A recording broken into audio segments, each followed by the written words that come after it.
É possível ter ganho de força e ao mesmo tempo desenvolver uma melhora na corrida?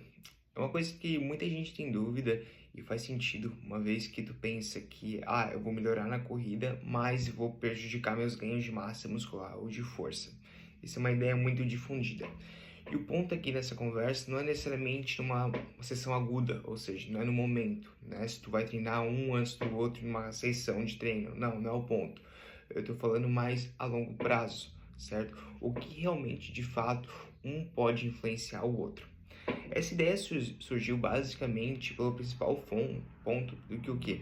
Um dos fatores que melhora na corrida ou qualquer treinamento aeróbio é principalmente o aumento de mitocôndrias, certo? Então, essa parte é toda sinalizada por diferentes mecanismos fisiológicos. É claro que o aumento da melhora na performance aeróbica é multifatorial, mas um dos pontos é sim a melhora de capacidade e o aumento das mitocôndrias. E todo esse processo ele é sinalizado por diferentes moléculas.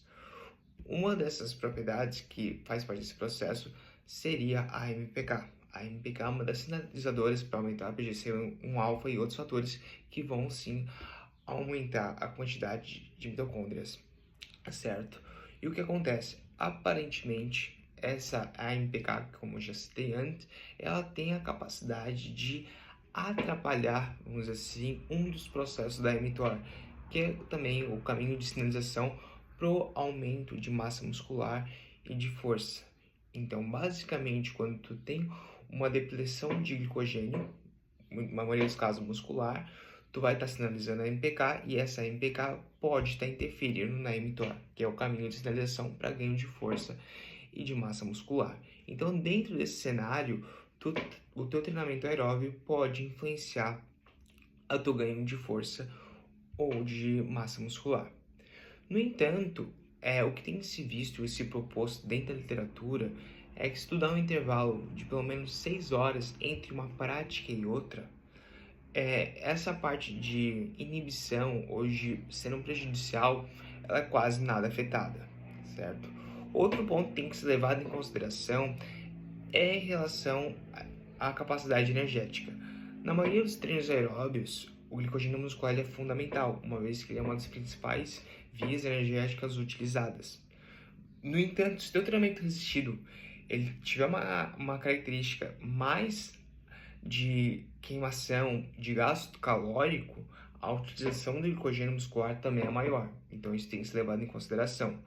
Então, talvez uma característica interessante seria utilizar de intervalos de descanso entre séries maior, uma vez assim favorecendo uma recuperação de ATP-CP entre uma série e outra, assim como também treinos com baixas repetições, evitando assim também a maior utilização de glicogênio muscular.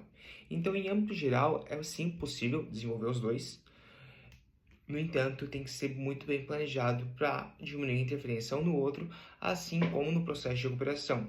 Porque, como eu falei, se for fazer os dois, seria o ideal ter um intervalo de 6 horas pelo menos entre os dois.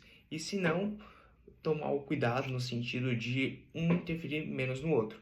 Mas tem como sim evoluir os dois, isso só depende do tempo que tu distribui um para outro. Geralmente acontece, por exemplo, se é um triatleta, o tempo do triatleta na performance aeróbica é muito maior do que o tempo do treinamento de força e vice-versa. Se é um indivíduo que ele quer ganhar massa muscular ou força muscular, o tempo que ele vai atribuir também para parte de treinamento resistido é muito maior do que para a parte aeróbica. Então, tu desenvolve o que tu treina, basicamente isso.